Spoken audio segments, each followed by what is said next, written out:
کہ جو لوگ یہ کہتے ہیں کہ میں شیعہ کی وکالت کرتا ہوں، حالانکہ میں یہ کہتا ہوں کہ میں اہل سنت کی وکالت. خاندانی پس منظر ہے وہ اہل سنت والجماعت کے ہے. میرے خاندان کے اندر کوئی شیعہ نہیں ہے. جماعت کی کتابوں میں اور بہت تفصیل کے ساتھ حدیث ثقلین کا حصہ ہے، تو اس پر تو اہل سنت کو خوش ہونا چاہیے.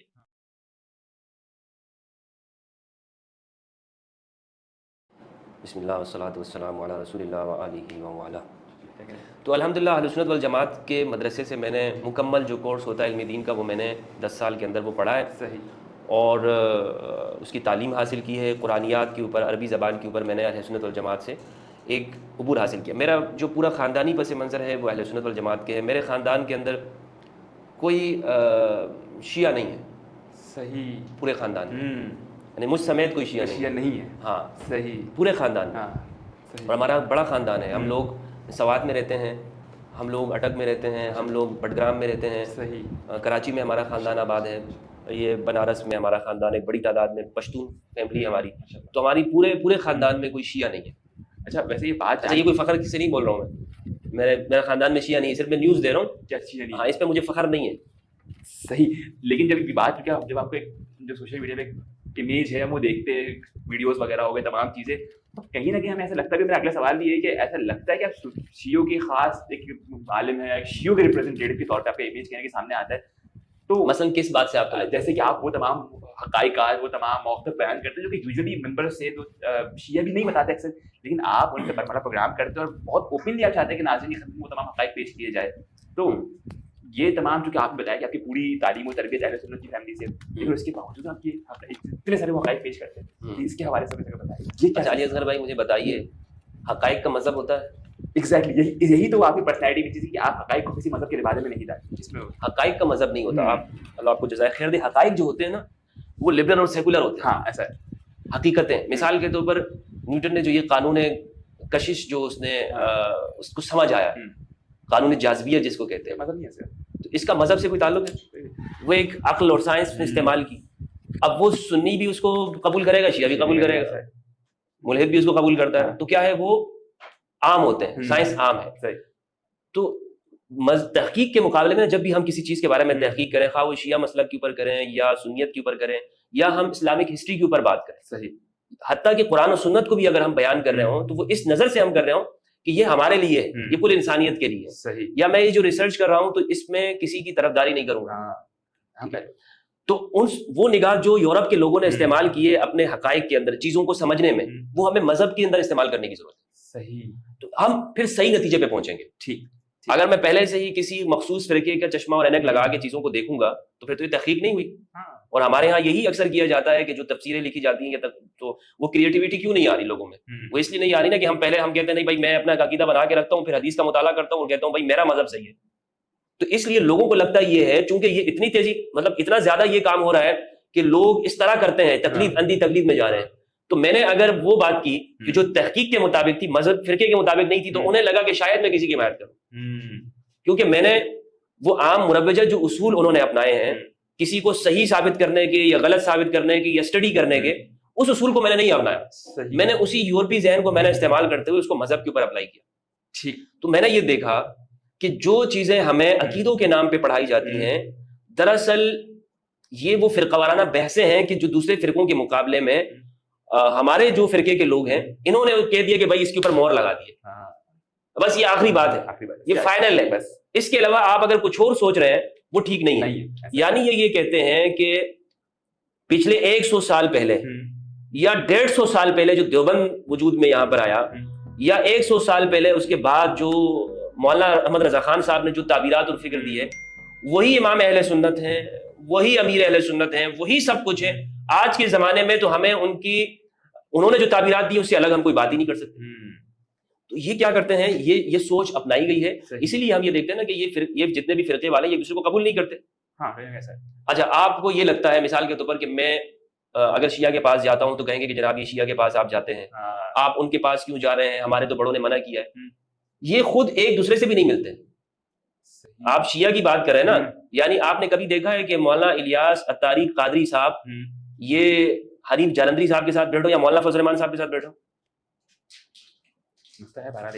تصور ہو سکتا ہے؟ کیوں؟ کیا مولانا فضل الرحمان مسلمان نہیں ہے؟ شاید مسلمان کی بات بعد میں دیکھیں، ایک انسانی کی آپ کو دیکھا گیا ہے کہ آپ وہ تو شیعہ کی بات آپ مجھ سے پوچھ رہے ہیں نا کہ میں شیعہ کے پاس جاتا ہوں، ان کے پاس بیٹھ گیا، یا شیعہ کے عالم کے پاس بیٹھ گیا. خود سنی کے ساتھ بیٹھنے کو تیار نہیں ہے. وائے؟ کیوں نہیں بیٹھ رہے ان کے ساتھ؟ کچھ ایسا ہے. تو اس کا مطلب یہ ہے کہ انہوں نے اپنے کمفرٹ زون بنائے ہوئے ہیں. وہ جسے کہ یہ اچھا لفظ میں نے استعمال کیا ہے، اصل میں کہا جاتا ہے کنویں کے مینڈک. صحیح یہ لفظ ہوتا ہے. تو وہ ابن انشاء ہے، انہوں نے اپنی کتاب لکھی ہے، اس میں انہوں نے گول دائرہ بنایا اور اس میں مولوی صاحب کو اندر کھڑا کیا ہوا ہے اور وہ ہر ایک کو جو ہے نا وہ کیک مار رہے ہیں، باہر نکال رہے ہیں. مولوی صاحب کی دنیا ہے وہ. ایک بندہ کھڑا ہے، مولوی صاحب تو نہیں، ایک بندہ کھڑا ہوا ہے، وہ ہر ایک کو باہر نکال رہا ہے، مذہب سے باہر نکال رہا ہے. وہ دائرہ ہے. تو یہ جو مذہب کا جو دائرہ ہے نا، یہ انہوں نے اپنی سوچ کے مطابق بنایا. یہ قرآن اور سنت کے مطابق نہیں ہے. اگر قرآن اور سنت کے مطابق ہوتا تو ایک سنی اپنے ہی مسلک کے بندے کے پاس کیوں نہیں جاتا؟ اس کا مطلب یہ ہے کہ یہاں کچھ اور چیز ہے. یہاں دین پر پالیٹکس کا غلبہ آ گیا ہے، دین پر سیاست کا غلبہ آیا ہے، دین پر للہیت کا غلبہ نہیں ہے، خدا کا غلبہ نہیں ہے، خدائی سوچ کا. اگر خدا والی سوچ کا غلبہ ہوتا تو خدا تو سب انسانوں کے لیے، خدا تو کل انسانیت کے لیے. تو جس طرح اس کی رحمت ہر انسان کے لیے ہوتی ہے، اس طرح تو یہ مذہبی فکر ہر انسان کے لیے ہوتی.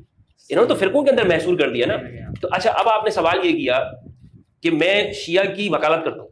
ہاں، کہیں نہ کہیں دیکھا گیا ہے کہ آپ چونکہ ریپرزینٹ ایسا کرتے ہیں کہ آپ وہ تمام حقائق تو جواب دیتے کہ حقیقت کا کوئی لباس تو ہوتا نہیں، کوئی مذہب تو ہوتا نہیں ہے، لیکن آپ وہ تمام ٹاپکس، وہ تمام عنوانات پہ بحث کرتے ہیں. اچھا، میں اس سے پہلے تمام ناظرین کی خدمت میں ایک تھوڑا سا ڈسکلیمر کر دوں کہ اس کا مقصد کسی بھی مذہب یا کسی بھی شخص یا کسی بھی ذات کی توہین اس کا وہ نہیں ہے اس کا مقصد، اور نہ ہی کسی بھی مذہب یا نہیں. آپ نے کوئی ایسی بات نہیں کی ہے. آپ نے یہ کہا، آپ نے یہ پوچھا کہ میں ان کی وکالت کرتا ہوں. حقیقت یہ ہے کہ میں قرآن اور سنت کی اہل بیت کی وکالت کی، میں ان کی خدمت کی کوشش کر رہا ہوں. میں نے سمجھا ہے، میں اس کو یہ کہتا ہوں کہ یہ میری فہم ہے.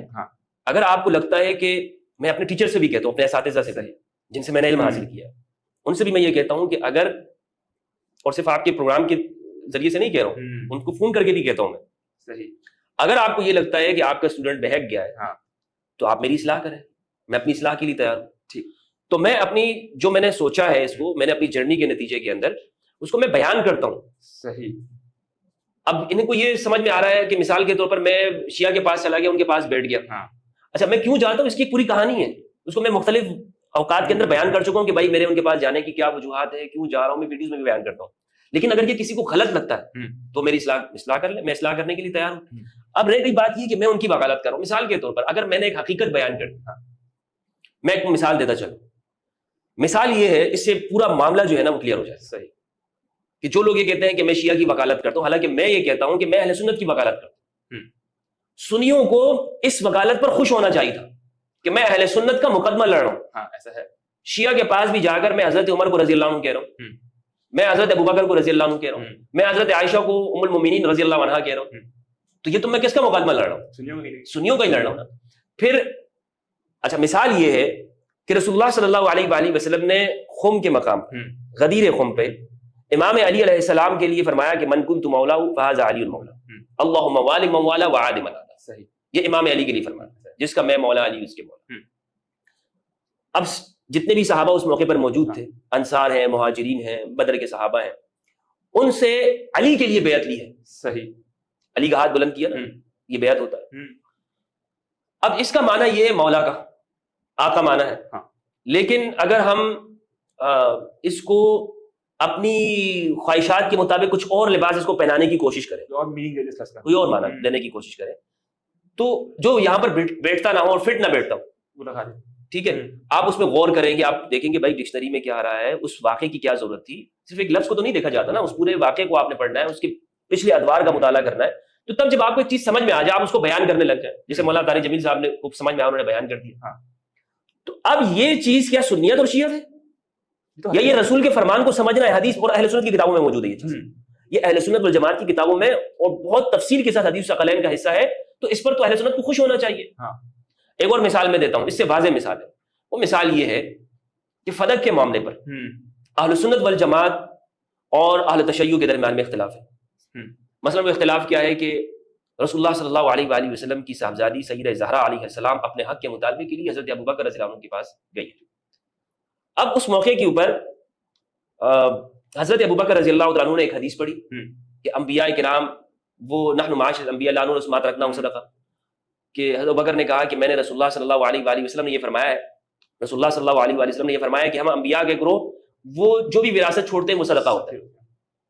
سیدہ زہرا نے اس موقع پر جو استدلال کیا ہے وہ استدلال کیا قرآن مجید کی آیت سے، صحیح، اور یہ سوال بھی کیا کہ کیا آپ کے والد کی وراثت آپ کو ملے گی یا نہیں؟ تو انہوں نے کہا ملے گی۔ فرمایا آپ کے والد کی وراثت آپ کو ملے اور میرے بابا جان کی وراثت مجھے نہ ملے، اور قرآن کی آیت پیش کی۔ اب اہل سنت کا اصول یہاں پر ایک میں آپ کو بتاؤں کہ جب ایک طرف قرآن ہو اور ایک طرف حدیث ہو، قرآن کی آیت ایسی ہے کہ اس کا انکار کرنے والا کافر ہوتا ہے، ٹھیک ہے، حدیث کی مختلف قسمیں، قرآن کی آیتوں کی کوئی قسم نہیں، قرآن کی ہر آیت برابر ہے۔ اب روایتوں کی قسمیں ہیں، یہ صحیح ہے، ضعیف ہے، صحیح کہ پھر اعلیٰ درجے کی جو ہے وہ متواتر ہے۔ ٹھیک، متواتر کی مطلب یہ ہوتا ہے کہ بہت سارے لوگوں نے اس کو نقل کیا ہے۔ تو آپ غور کریں، یہ جو روایت حضرت بکر نے پیش کی ہے، اہل سنت کا اصول یہ ہے کہ اگر اختلاف ہو جائے قرآن و حدیث میں تو ہم ان دونوں میں پہلے جمع کرنے کی کوشش کرتے ہیں، ٹھیک، کہ بھائی کسی طریقے سے بات فٹ بیٹھ جائے۔ اگر بات فٹ نہ بیٹھتی ہو تو پھر ہم قرآن کی آیت کو اوپر رکھتے ہیں، اس کا ترازو، ٹھیک، اس کا ترازو بھاری ہوتا ہے، اور یہ جو حدیث والا ہے اس کو ہم چھوڑ دیتے ہیں، صحیح، اس پہ عمل کرتے ہیں۔ سیدہ نے قرآن کی آیت پیش کی اپنے موقع پر، ابو بکر رضی اللہ عنہ نے حدیث پیش کی، کس کو لینا چاہیے؟ ٹھیک ہے، تو یہ جو اصول ہے اہل سنت کے اصول کے مطابق میں نے یہ کہا کہ بھائی میں تو سیدہ کے ساتھ، صحیح، میں یہاں پہ کھڑا ہوں کیونکہ وہ موقف ان کا ہمارے اہل سنت کے اصول کے مطابق فٹ بیٹھ رہا ہے۔ تو اب اس میں ہمارے جو اہل سنت والجماعت ہیں یہ ان کا اصول یہی ہے، اصول کی بات کی۔ لیکن اگر میں شیعہ کی نفرت میں آ جاؤں اور میں کہوں نہیں مجھ پہ میرے فرقے کا غلبہ زیادہ ہو گیا ہے، میں قرآن کا غلبہ نہیں ہے میرے ذہن پہ، میرے پہ فرقے کا غلبہ زیادہ ہے، تو میں کہوں نہیں یہاں پر تو میں سیدہ کی رائے کو چھوڑتا ہوں اور معاذ اللہ میں کوئی اور رائے اختیار کر لیتا ہوں، میں کہتا ہوں نہیں یہ رائے تو صحیح ہے ہی نہیں، یہ فٹ نہیں بیٹھتی، تو مجھ سے بڑا تو کوئی ظالم اور جاہل نہیں ہوگا نا اس موقع کے اوپر۔ تو ہم اسی اصول کو میں نے جو پریکٹیکل ہمیں مدارس کے اندر انہوں نے سکھایا کہ بھائی بچوں اس اصول کو یہاں ایسے ایسے اپلائی کرنا ہے، میں نے اس کو اپلائی کیا اور مجھے جو نتیجہ نکلا میں نے سامنے لوگوں کو پیش کر دیا۔ تو اب قرآن مجید کی آیت ہے سورہ بقرہ کی آیت نمبر 140، ومن اظلم ممن کتم شہادۃ عنده من اللہ، صحیح، وما اللہ بغافل عما تعملون۔ اس شخص سے بڑا ظالم کون ہے کہ جس کے پاس اللہ کی جانب سے گواہی اور وہ پھر اسے چھپا کے رکھتے، گواہی اللہ کی جانب سے، کیا گواہی ہے؟ یہ اللہ سبحانہ و تعالیٰ نے یہود و نصارہ کے واقعے کو پورا نقل کر کے بیان کیا۔ ان کے پاس رسول اللہ کی گواہی تھی، ان کی کتابوں میں لکھی ہوئی تھی، اس کو لوگوں کے سامنے بیان نہیں کرتے، بیان کر دی تو وہ چرچ سے نکال دیں گے، اپنے اس سے نکال دیں گے، ان کو یہ خوف تھا۔ اب اہل البیت کی گواہی اہل سنت والجماعت کی کتابوں میں موجود ہے، صحیح درجے کی کتابوں میں موجود ہے، اور ایسی گواہی ہے کہ اس درجے کی گواہی کے برابر کوئی چیز نہیں ہے۔ صحیح، اہل البیت کے بارے میں ثقلین کی گواہی، قرآن اور اہل البیت، اس گواہی کو سمجھنا شیعت ہے۔ یہ احمقانہ پن انہوں نے اپنایا ہوا ہے کہ یہ کہتے ہیں کہ جناب ان مسائل کو آپ بیان کرو، یہ تو شیعت کو بیان کرو۔ یار اگر یہ شیعت ہے تو یہ ہمیں قبول ہے، یہ تو رسول کی وصیت ہے۔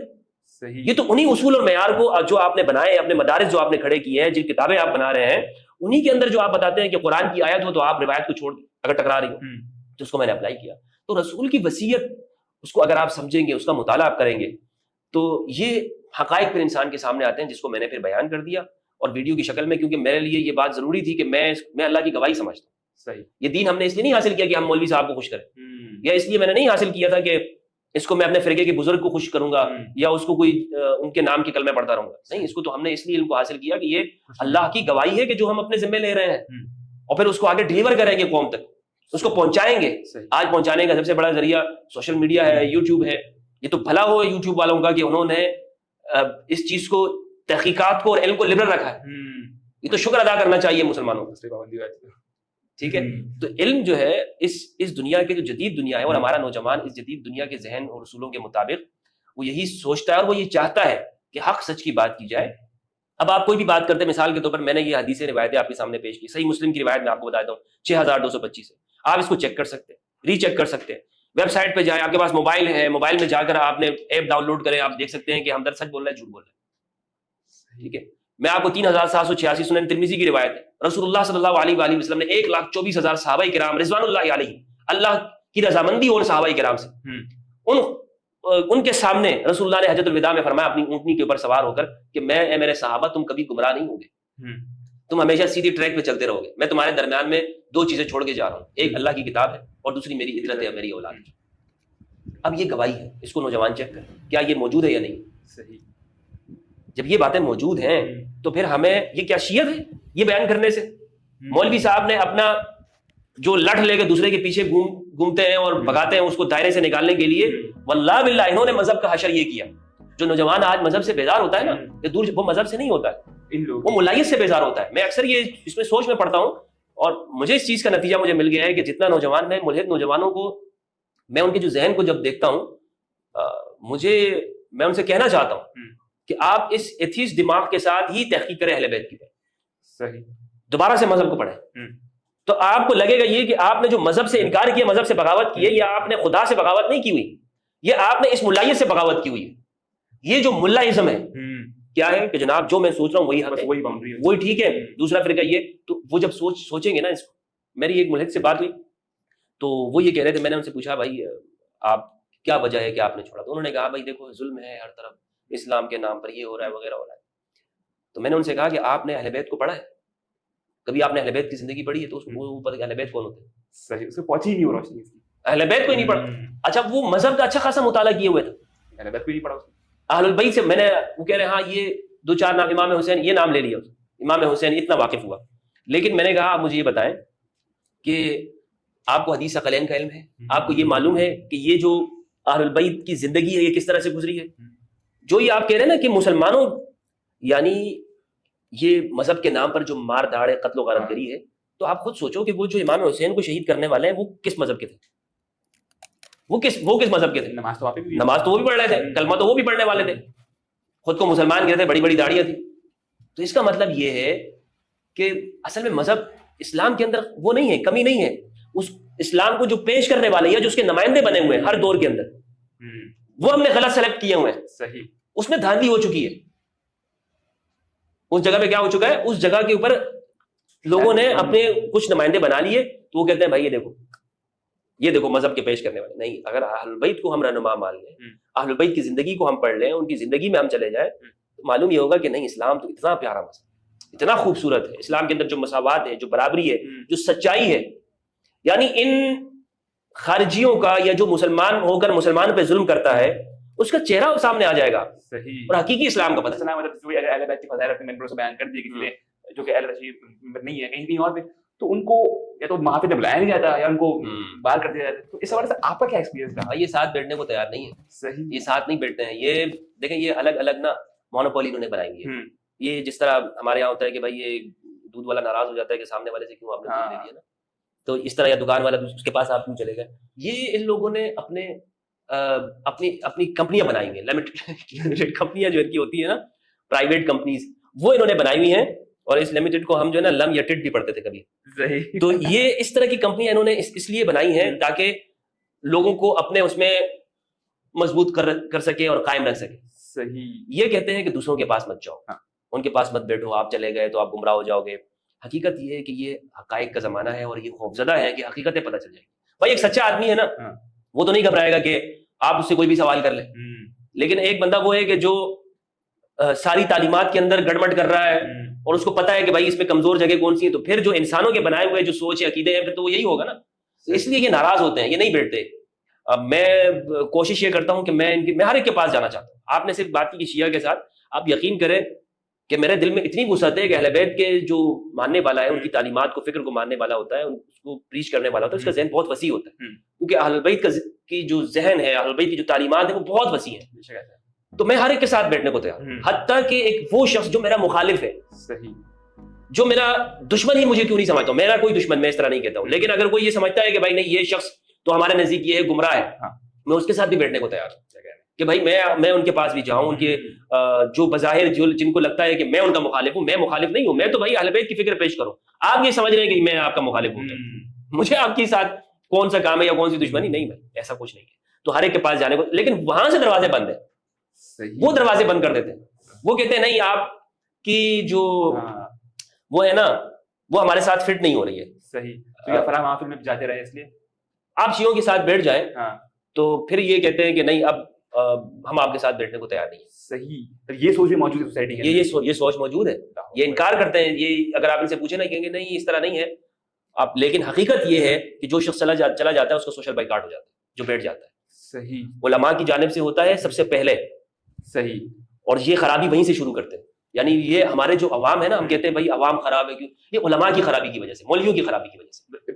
سب سے پہلے اپر لیول سے وہیں سے خرابی کا آغاز شروع ہوا ہے, وہیں سے خرابی ہوتا ہے. صحیح. یہ بھرتے ہیں اپنے لوگوں کو اس طرح بھائی. یہ باقاعدہ مجالس سے بیٹھ کر ہمدرد تو راضیوں کے پاس بیٹھنے لگا ہے پٹری سے اتر گیا ہے, رابضی ہو چکا ہے, بس ہمارا اس کے ساتھ تعلق ختم. ایک مولوی صاحب نے ادھر بول دیا, اس نے اپنے حلقے میں, تو میں نے آپ کو بتایا نا ان کا نیٹ ورک ہے پورا, پھر تو وہ چین کی طرح بات کرتے ہیں. وہ پھر چین کی طرح بات پھیلتی ہے. اچھا کیا ہے, اب اس کے ساتھ نہیں بیٹھنا, کیوں نہیں بیٹھنا, وہ ان کے ساتھ شیعوں کے ساتھ بیٹھ گیا. صحیح. تو یہ اتنی حساسیت انہوں نے قائم کر رکھی ہوئی, اس میں کوئی شک نہیں ہے, ان کا پورا زور ان کا یہی ہوتا ہے کہ یہ اس کو برقرار رکھے. اچھا, لیکن انشاءاللہ ہمارا پورا زور یہ ہے کہ مسلمانوں کو جو توڑنے والی ان کی کوشش ہے نا, اس کا ختم کر دیں اس کا زور. اچھا بالکل, ایک اسلامی موقع پر اگر کوئی ایسی کوئی درس یا ایسی کوئی بات یا ایسی کوئی نصیحت بالخصوص نوجوان طبقہ جو کہ حقیقت کو جاننا چاہتا ہے لیکن کہیں نہ کہیں وہ باؤنڈریز میں الجھ جاتا ہے, یا کسی ایک اگر سوچ میں کیا ہو جاتا ہے کہ وہ اس پہ پیرامیٹر اس پہ لگ جاتا ہے, اسی سوچ کے اندر کہیں نہ کہیں سوچے گا. اگر آپ کوئی نصیحت ہمارے نوجوان نسل تک کرنا چاہیں. میں صرف یہ کہنا چاہتا ہوں, نصیحت تو نہیں, اب بھائی ہونے کے اعتبار سے ایک مشورہ دینا چاہوں گا, گزارش کرنا چاہوں گا. دوستو تحقیق کریں. اس دور کے اندر اگر آپ کو کوئی کہتا ہے کہ بھائی یہ مسئلہ یوں ہے, تو آپ اپنے دماغ کو استعمال کریں. اپنے دماغ کا جو آپ کے پاس کسی چیز کو چلانے کا جو ریموٹ ہوتا ہے نا, وہ اپنے ہاتھوں میں رکھیں, کسی اور کو نہ دیں. مثلاً آپ مولوی صاحب کو نہ دیں, کسی اور کو. اب ہر مسئلے کے بارے میں آپ خود تحقیق کریں, ریسرچ کریں, اس کے بارے میں آپ جائیں, یوٹیوب پر جائیں, گوگل پر جائیں, مختلف جگہوں پر جا کر کتابوں کو کھنگالیں اور اس مسئلے کو خود نکالنے کی کوشش کریں. اندر دھند ہو کر کہ بھائی میں نے اس کی بات کو ماننی ہے, حرف آخر یہ تو میرے فرقے کا مولوی ہے, اس راہ کو نہ اختیار کریں. اس کا فائدہ یہ ہوگا کہ ہم اپنے معاشرے کے اندر ایک چیز بنیادی طور پر ہم لا سکیں گے, اور وہ یہ ہے کہ یہ جو مسلمان بھائی ہیں نا, سنی شیعہ, ان کے درمیان میں جو دوری بنائی ہوئی ہے اس کا خاتمہ کر سکیں گے. جب ہم اس کا خاتمہ کر سکیں گے تو مسلمانوں کی جو نشاط ثانیہ ہے کہ جو مسلمان ہم کہتے ہیں کہ پہلے زمانے میں بڑے طاقتور تھے اور انہوں نے دنیا کے اوپر حکمرانی کی ہے, تو ہم یہ کم از کم اس چیز کو سچا کر دکھا سکیں گے. دوسرا ہم یہ کہ ہم جو نوجوان ہمارے ہاں مذہب سے دور ہوتے جا رہے ہیں ان کو ہم پھر سے واپس سے قریب لا سکیں گے کہ مذہب کا حقیقی اور درست چہرہ ان کے سامنے آ جائے گا.